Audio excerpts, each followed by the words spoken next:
Di Papua waktu itu 4 bulan pernah guru nggak digaji. Di Bekasi dipotong 75% gajinya. Alasannya anggarannya tidak memadai. Lombok ya kalau yang mau dipotong tuh anggaran tisu kek. Assalamualaikum warahmatullahi wabarakatuh. Waalaikumsalam warahmatullahi wabarakatuh. Alhamdulillah, akhirnya Kang Furkan bisa datang ke sini. Siap. Aku udah 3 kali nelpon Kang Furkan.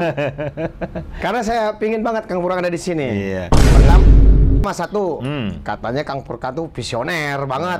Ini dari orang-orang ya, bukan saya ngomong ya. Visioner banget.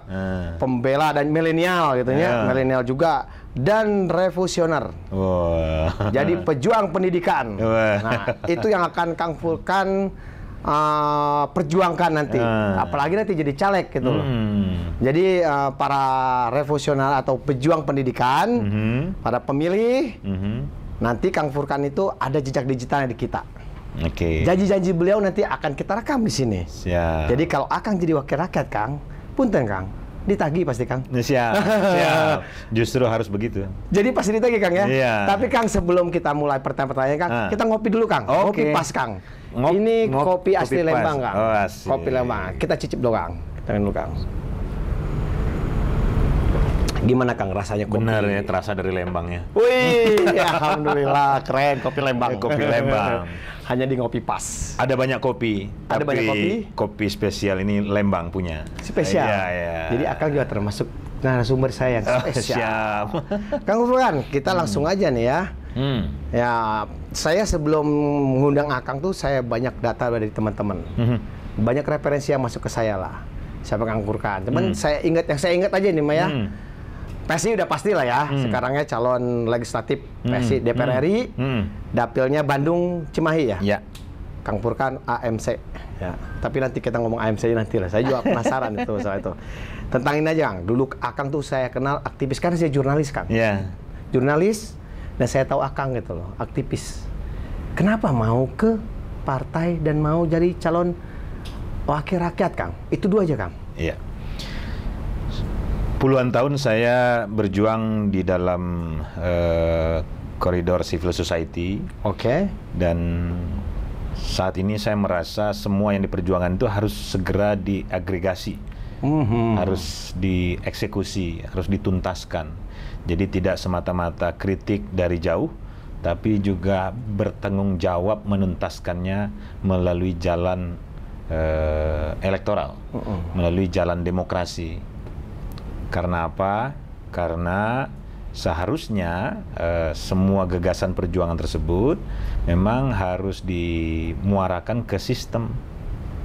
Kalau tidak, dia menjadi kesadaran yang berjarak dengan sistem, yang jauh dari pusaran kebijakan. Iya. Nah, gitu. Jadi sebisa mungkin kita mengambil tanggung jawab sejarah ini untuk menuntaskan semua agenda perjuangan.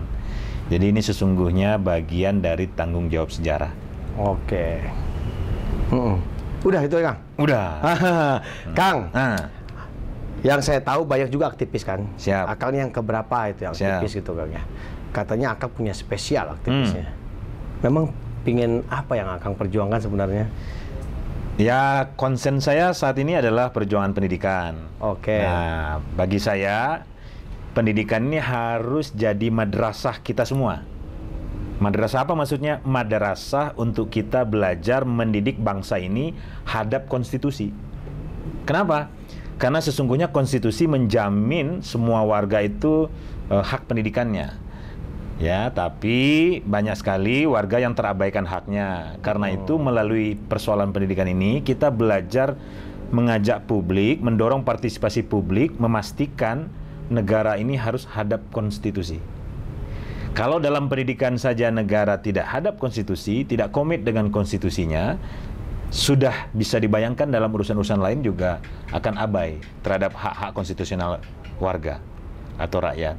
Jadi pendidikan sejatinya adalah titik temu semua kelompok. Buruh punya anak, maka dia berkepentingan akan pendidikan. Petani punya anak, dia berkepentingan akan pendidikan. Ibu-ibu rumah tangga punya anak, maka dia berkepentingan dengan pendidikan.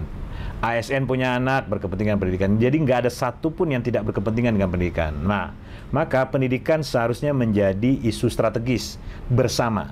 isu publik bersama. Untuk apa? Untuk belajar tadi memastikan negara hadap konstitusi. Konstitusi menjamin hak pendidikan setiap warga, mandat konstitusi itu mencerdaskan kehidupan bangsa, mandat negara itu. Nah, maka mandat itu harus dipastikan. Jadi bukan hanya sekedar mandat caleg ya, mandat anggota dewan, mandat negara itu sendiri harus dipastikan. Iya. Terlaksana dengan sesungguh-sungguhnya, sejatinya dan seadil-adilnya. Gitu. Jadi kerennya, saya juga ingat juga Kang Furkan ini juru bicara ya waktu zaman Giring Ganesa ya. Iya. Tunjuk di pusat ya. Iya. Jadi lebih bagus beliau jadi. Ampun. Kang, mungkin sebelum kemarin Akang udah sosialisasi banyak ke masyarakat ya. Nah, saya ingin tahu aja Kang, nanti yang Akang bawa setelah banyak keluhan dari warga, dari mana, terutama pendidikan katanya Kang. Justru kemarin Akang sempat dihebohkan tuh, undang media katanya. Ternyata Akang menampung seluruh orang-orang tua yang mengeluhkan, ada ijazah yang ditahan lah, ada kasus-kasus lain lah di pendidikan gitu Kang. Nah, selama sosialisasi apa aja sih sebenarnya, termasuk PBDB Kang kalau bisa Kang. Apa aja selama sosialisasi yang kemudian Akang tampung, yang nanti jadi program Akang yang nanti Akang bawa sebagai wakil rakyat gitu. Yang pertama, saya ingin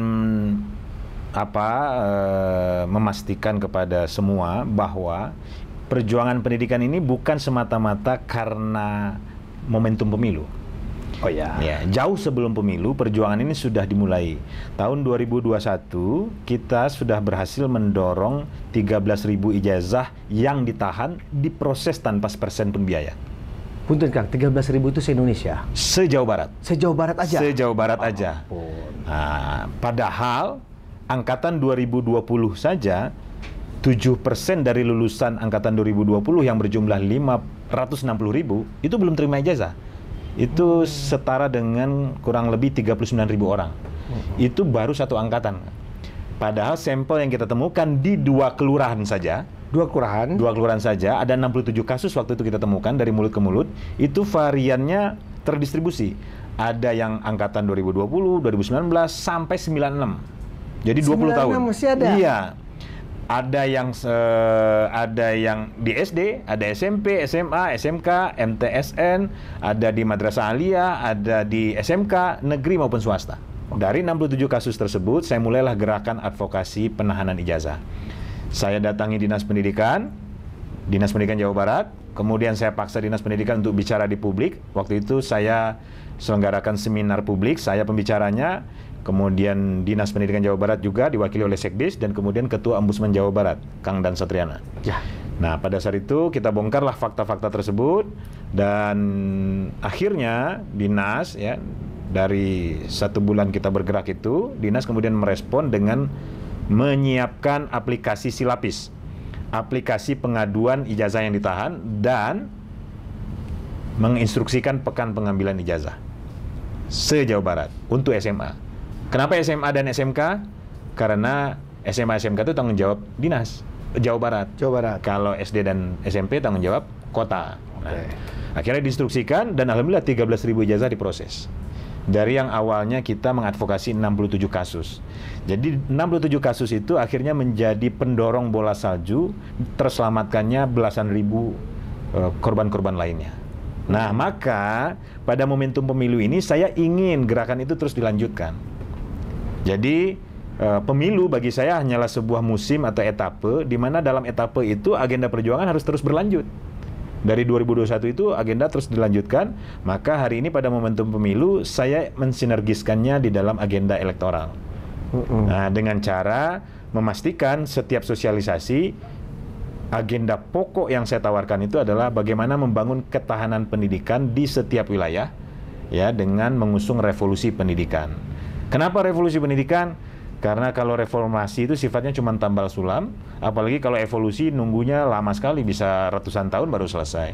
Jadi memang harus perubahan yang cepat, menyeluruh, dan sistemik, tidak parsial, tidak temporer, harus betul-betul mengakar kepada semua persoalan yang harus diselesaikan. Nah, jadi kalau ditemukan nanti ini di jalan misalnya ada spanduk revolusi pendidikan, ya itu spanduknya saya. Oh gitu. Iya. Di spanduk itu tertulis, jika ada anak putus sekolah atau ijazah yang ditahan, hubungi saya. Nomor telepon sekian. Mungkin saya satu-satunya caleg yang pasang nomor telepon di spanduk di seluruh Indonesia, mungkin dari partai manapun. Mungkin ya.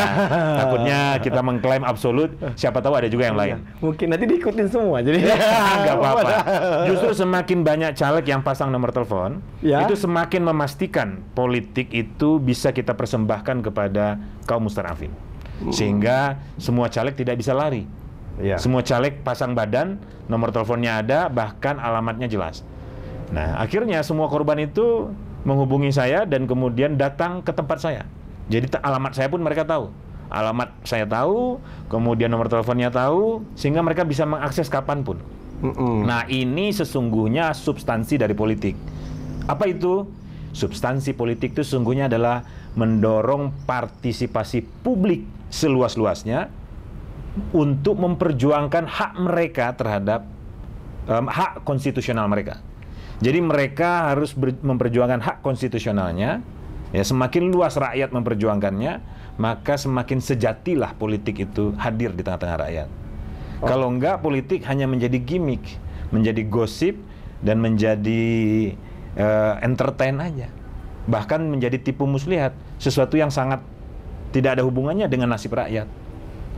Maka yang substansi menurut saya adalah memastikan politik itu menjadi jalan sejati bagi rakyat untuk memperjuangkan hak konstitusionalnya. Nah, saya mulai dari rakyat yang terabaikan hak konstitusionalnya dalam hal pendidikan, di mana anak-anak mereka ditahan ijazahnya karena tunggakan biaya. Dimulai dari sana. Bukan hanya berhenti di sana, tapi dimulai dari sana. Iya, dan hari ini sudah berbaris ratusan korban yang mulai menyadari bahwa ini bukan karena takdir mereka anaknya ijazahnya ditahan, tapi karena korban struktural, korban kebijakan yang abai terhadap hak pendidikan anak. Dan mereka mulai bertransformasi, tidak melihat diri sebagai korban saja, tapi mulai bertransformasi menjadi warga yang sadar akan hak konstitusionalnya, dan mereka bertransformasi menjadi pejuang. Tadinya mereka sendiri-sendiri menanggung beban ini, merasa takut, keeng, tapi ketika mereka berjumpa dengan sesama korban, mereka menemukan perasaan senasib sepenanggungan dan melahirkan keberanian yang luar biasa. Dan akhirnya mereka sadar, perjuangan ini harus kita lakukan bareng-bareng. Saya tanya, Bapak Ibu mau berjuang sendiri-sendiri atau bareng-bareng? Bareng-bareng. Mau selamat sendiri atau juga mau semua korban ijazah yang ditahan selamat? Mau semuanya selamat. Dan saya rasa ini pendidikan demokrasi yang luar biasa ketika rakyat mulai menyadari kekuatannya untuk mulai merebut haknya. Jadi para politisi ini seperti kita-kita ini harusnya datang berguru sama rakyat. Tuh, politisi, bukan saya bicara. Iya. Kang Furkan. Datanglah pada rakyat, bergurulah pada rakyat, karena rakyatlah yang paling tahu nasib sejati dari rakyat itu sendiri, nasib sesungguhnya. Nah, mereka sekarang mengalami situasi yang sedemikian rupa, dan cara terbaiknya adalah bukan kita datang sebagai pahlawan. Kita hanya memfasilitasi, memantik agar mereka menjadi pahlawan bagi kehidupan mereka sendiri. Ya, mereka menjadi pahlawan bagi anak-anak mereka sendiri. Mereka menjadi pahlawan bagi diri mereka sendiri. Nah, jadi transformasi rakyat yang selama ini diperlakukan sebagai objek harus didorong menjadi subjek dari demokrasi itu sendiri. Oke, keren kan para pemilih dan juga pejuang. Saya menyapanya pejuang ya. Siap, ya, pejuang pendidikan. Ya, kalau orang politisi-politisi lain merekrut relawan caleg, saya enggak. Saya hanya merekrut pejuang pendidikan. Keren para pemilih. Tapi gini, tadi saya ingat jadi ke teori evolusi dan teori revolusi. Tadi Akang yakin banget ini bukan pendidikan tuh bukan dengan evolusi, tapi dengan revolusi. Iya. Ada apa dengan evolusi?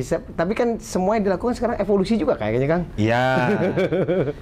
Kalau revolusi pendidikan itu ada kehendak yang memimpin.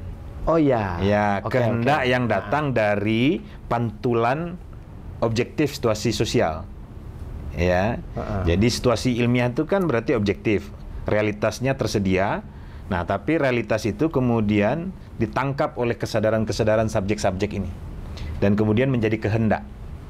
Ya. Gitu? Nah, maka revolusi pendidikan itu adalah perubahan yang dikehendaki, bukan perubahan yang mengalir begitu saja. Kan kalau di sungai ada kotoran mengalir aja begitu kan? Ya. Jadi kalau perubahannya mengalir aja. Kalau yang mengalir itu berarti nggak berkehendak. Itu persis seperti kotoran di sungai, mengalir aja. Iya, gitu, mengalir aja. Nah, ini nggak bisa. Revolusi pendidikan itu tidak bisa mengalir aja. Dia harus dikehendaki agar dia bisa terjadi perubahan yang sistemik, yang menyeluruh dan cepat. Kalau enggak, perubahan itu menjadi berjarak jauh dengan apa yang diharapkan oleh masyarakat. Kita konsekuensinya sistemik sekali, Kang, seumur hidup. Kalau anak itu nggak punya ijazah, dia kesulitan melanjutkan pendidikan dan kesulitan melamar kerja. Karena setiap melamar kerja akan ditanya ijazah.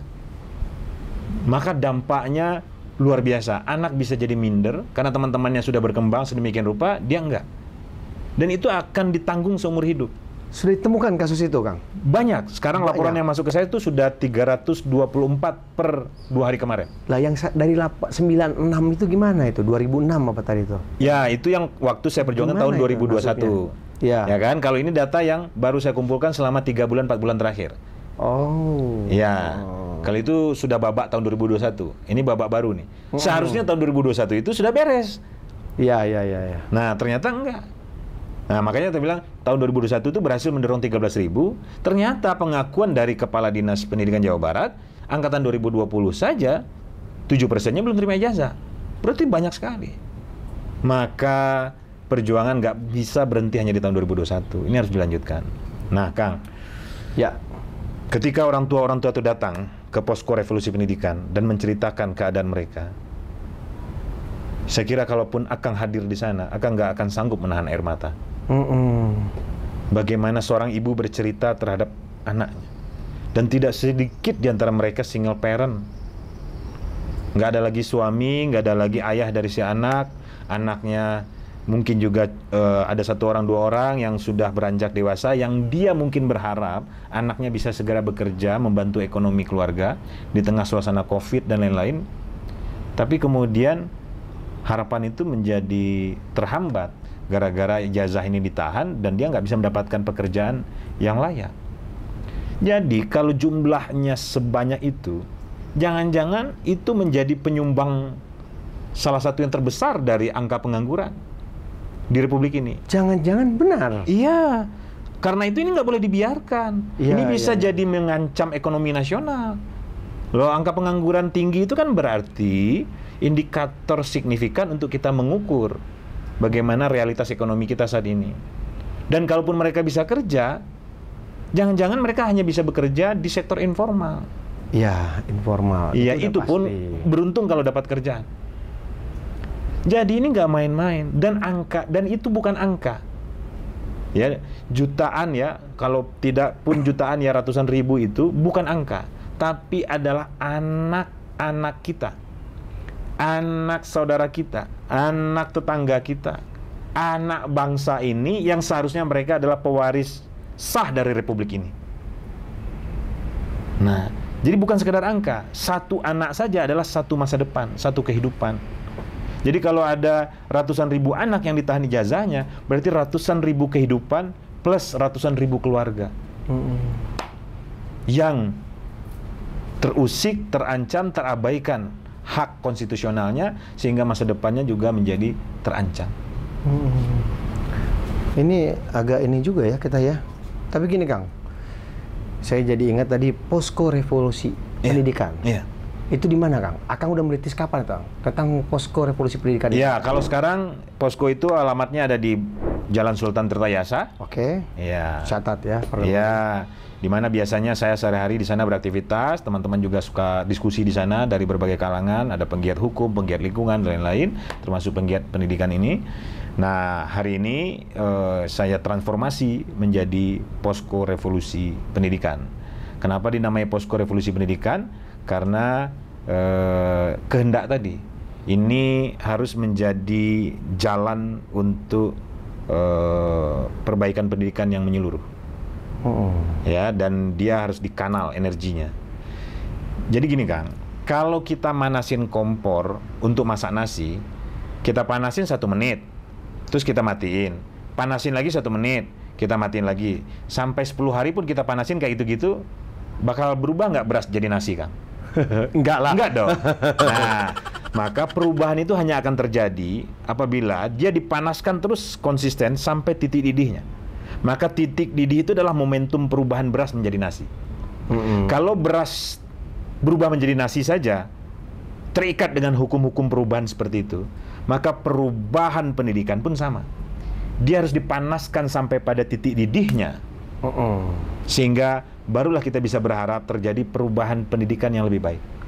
Nah, posko revolusi pendidikan itu adalah salah satu kompornya untuk memasak revolusi pendidikan. Ya, untuk memastikan pembicaraan ini tidak temporer, untuk memastikan pembicaraan ini tidak parsial, tidak musiman, tapi pembicaraan ini terus panjang sampai titik didih itu bisa kita capai. Jadi itu adalah ruang konsolidasi buat kita semua memperjuangkan perbaikan pendidikan. Kasus apapun boleh di situ Kang ya? Boleh. Yang penting nanti advokasinya. Iya, salah satunya soal perbaikan sekolah rusak. Di Bandung 2000 kelas SD rusak.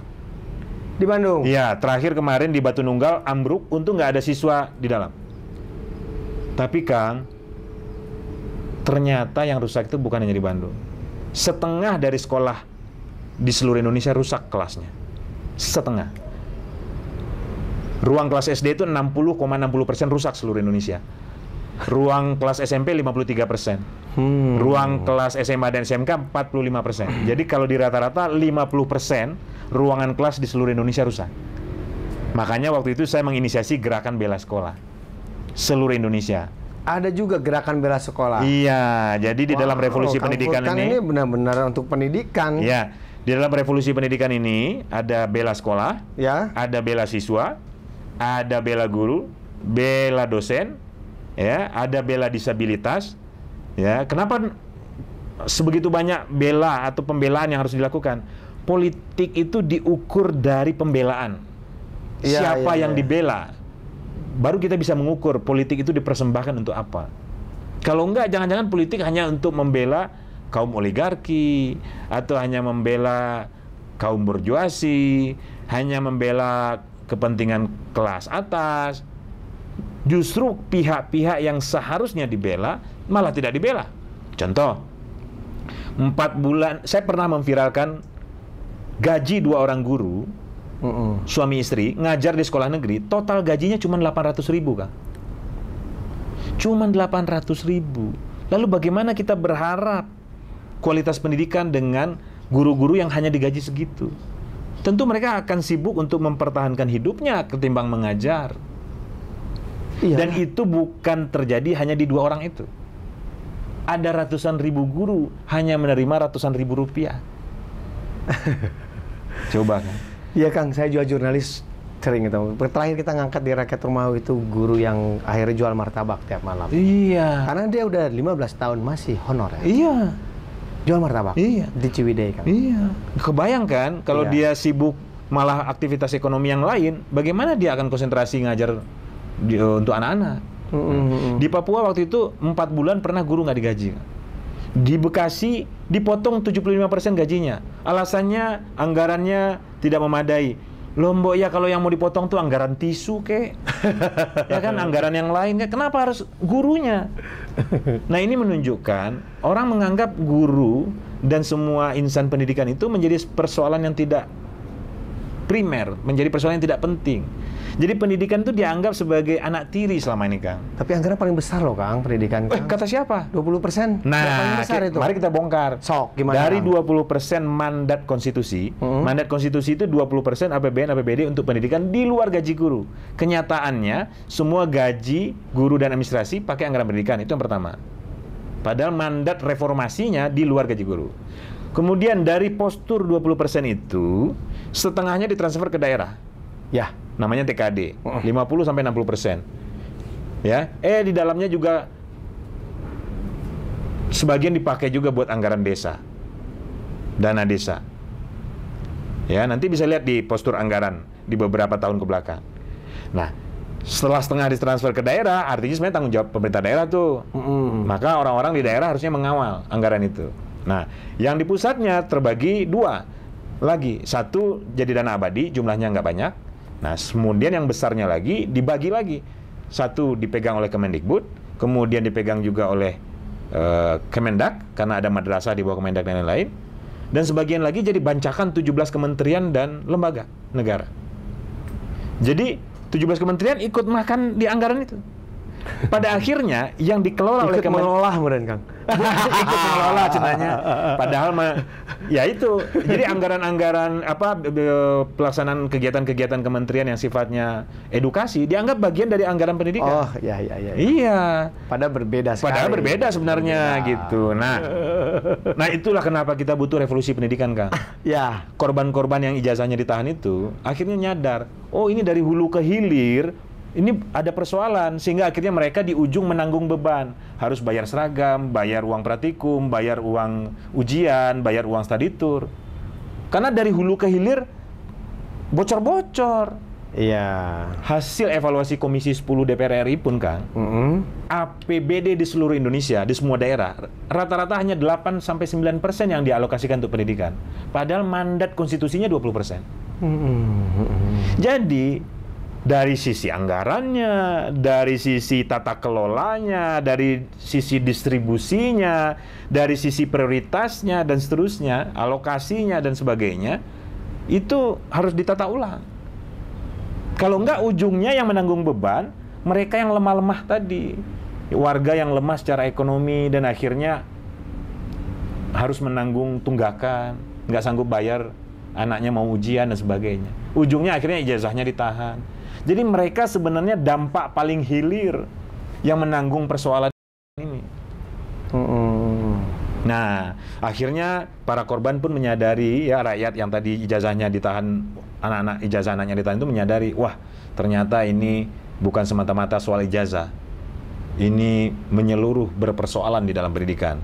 Nah, maka mereka mulai menyadari ini harus dipelopori. Dan mereka memulai perjuangan pendidikan dari situasi konkret yang mereka hadapi, yaitu persoalan ijazah. Dan kita tidak akan berhenti di persoalan ijazah saja. Itu hanya pintu masuk. Sama seperti bangunan sekolah rusak yang tadi saya ceritakan, gerakan bela sekolah. Orang bilang, jangan lihat fisik bangunannya dong. Pendidikan itu kan ada metode, kurikulum, dan lain. Loh, kalau yang tangible, yang terlihat saja fisiknya, kita tidak bisa koreksi, bagaimana yang tidak terlihat, yang lebih abstrak? Nah, gitu kan. Jadi persoalan infrastrukturnya itu sebenarnya pintu masuk aja. Pintu masuk untuk mendidik daya kritis masyarakat, mendidik daya kritis semua stakeholder untuk melihat persoalan pendidikan. Nah, itu soal bangunan. Nah, soal anak ini ijazahnya ditahan. Kalau soal ini saja para stakeholder, apalagi para politisi, pejabat nggak peduli, kebangetan banget. Kebangetan banget. Kan ini soal anak. Ya, kebangetan banget. Nah, jadi ini sebenarnya batas moral. Kalau para pemangku kebijakan nggak peduli dengan nasib anak yang ditahan ijazahnya ini, patut kita pertanyakan komitmen moral. Apapun bungkusnya, visinya beginilah, inilah, itulah, ya, jargon-jargonnya begini itulah. Tapi kalau nggak menunjukkan keberpihakan yang konkret, minimal hal yang sederhana soal akses ijazah ya, anak ini yang tertahan ini, wah ini kita patut bertanya, untuk apa kita berpolitik sebenarnya? Ya Kang, sepakat Kang, saya juga politik seperti itu. Tapi singkat aja Kang, Kang. Apa yang harus kita lakukan? Tadi kan udah kesemuanya. Yang paling salah sebenarnya dalam ini apa itu Kang? Yang paling salah? Singkat aja Kang. Yang paling salah dalam kasus ini Kang, itu Kang. Iya. Singkat aja Kang. Singkat. Kesadaran kritisnya belum terbangun. Di semua kelompok, di semua stakeholder. Kesadaran kritis itu apa? Melihat persoalan ini sistemik dan terstruktur.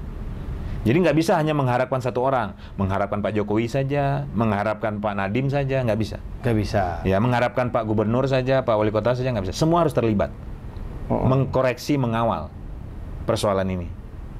Nah, kalau semua sudah terlibat dan melihat ini sebagai persoalan yang sistemik, nah itu tandanya sudah tumbuh kesadaran kritis. Kalau enggak, dia jadi kesadaran naif. Hanya melihat persoalannya pada orang dan kemudian mendukung orang, atau kalau enggak menjatuhkan orang. Akhirnya yang tumbuh adalah kesadaran fanatik, kesadaran fans boy. Nah, lama-lama nanti menyimpang.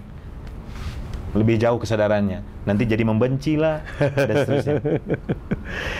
Ya Kang, pokoknya sepakat kita juga memang, tapi ini berbeda. Jadi benar memang calon legislasi PSI nomor urut 1 Kang. Nomor urut 2. Nomor urut 2. Kembali lagi, saya ulang lagi ya, calon legislatif dari Partai Solidaritas Indonesia. Nomor urut 2, dapilnya 1. Jabar 1. Jabar 1, Bandung Cimahi. Jadi apa yang tadi kita bicarakan itu benar Kang. Nah, tapi para pemilih dan juga para pejuang pendidikan ini tidak mungkin terwujud jika Kang Furqan tidak jadi. Gitu Kang? Insya Allah. Setuju nggak Kang kayak itu Kang? Iya, sebenarnya. Tapi nanti ditagih Kang kemudian. Ya siap. Ya siap. Ini 2 jalan yang harus dilalui bersama sebenarnya. Ya. Satu jalan elektoral. Ya. Yang kedua adalah jalan revolusi pendidikan. Apapun hasil electionnya, revolusi pendidikan harus dimulai. Jadi apapun hasil electionnya, apapun hasil pemilu nanti, Kang Furqan juga udah siap. Jadi tidak jadi perjuangan pendidikan akan terus berlanjut. Jadi bagi saya, apapun hasil pemilu, kaum mustanafin harus bangkit merebut haknya. Berapapun mereka yang mulai bangkit, 100 orang kah, 200 orang kah, 300 orang kah, ribuan orang kah, itu harus dimulai. Dan dia tidak akan berhenti hanya di 14 Februari. Dia akan terus berlanjut, berlipat ganda, akan menjadi barisan rakyat yang sadar dan merebut hak politiknya, merebut hak konstitusionalnya. Jadi perjuangannya akan terus berlanjut pasca pemilu. Oke, Kang. Ini saya udah seperti ini, Kang. Jadi kayak dikuliahin aja. Aduh, ampun. Ampun. Kang, kita ngopi dulu sebelum ada pertanyaan dari kru nanti, Kang. Oh, siap. Ya, pertanyaan cepat, Kang ya. Oh ya, boleh. Ngopi pas dari Lembang. Iya. Bagi-bagi program atau bagi-bagi duit? Program dong. Program? Gagasan. Oke, Kang. Ini semua narasumber saya tanya, Kang. Tapi ini jawab jujur banget ini, Kang.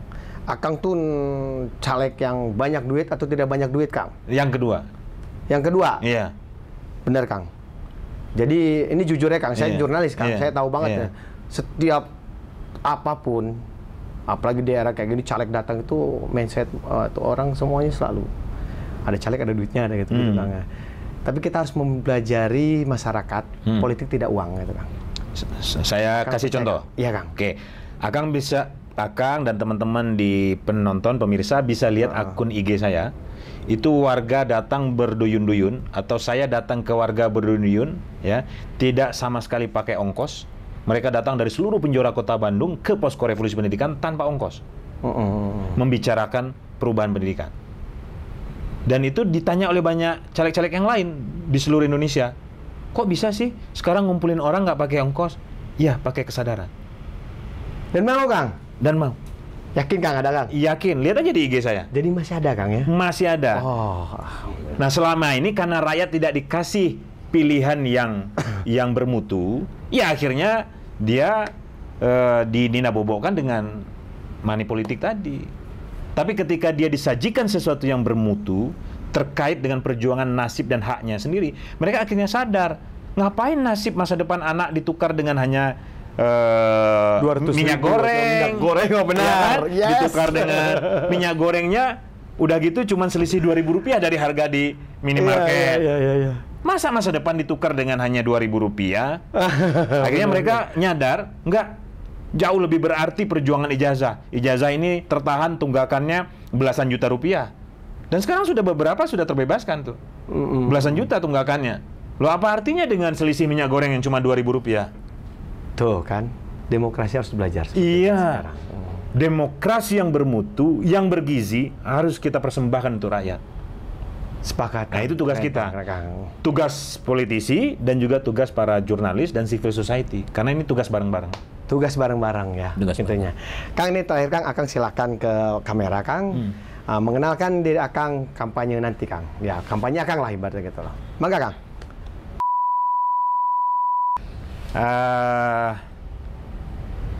Sahabat-sahabat semua, ibu-ibu, bapak-bapak, para pemirsa, tidak penting memilih saya. Yang penting adalah Bapak Ibu menyadari hak konstitusional Bapak Ibu, terutama terkait hak pendidikan anak. Itu jauh lebih pokok. Bagi saya, jika Bapak Ibu mulai bangkit merebut hak konstitusional untuk anak, terutama soal pendidikan ini, itu suatu kemenangan yang signifikan bagi saya, apapun hasil pemilunya. Jadi sekali lagi, tidak penting memilih saya, tapi yang penting Bapak Ibu bangkit berjuang merebut hak pendidikan anak Bapak Ibu sendiri. Silahkan hubungi saya kapanpun di nomor 081313407788. Itu nomor Posko Revolusi Pendidikan. Kita akan berjuang bareng-bareng sampai kapanpun, sampai hak-hak konstitusional anak-anak Bapak Ibu terkait pendidikan bisa direbut, bisa terpenuhi. Terima kasih. Keren. Oke, para pemilih, terima kasih sudah bersama kami. Jangan lupa simak lagi calon-calon pilihan Anda yang lainnya di Ngopi Pas edisi spesial Janji Wakil Rakyat. Yang penting ingat, 14 Februari nanti kita tetap mengusung pemilu damai. Kang Furkan, terima kasih banyak. Siap.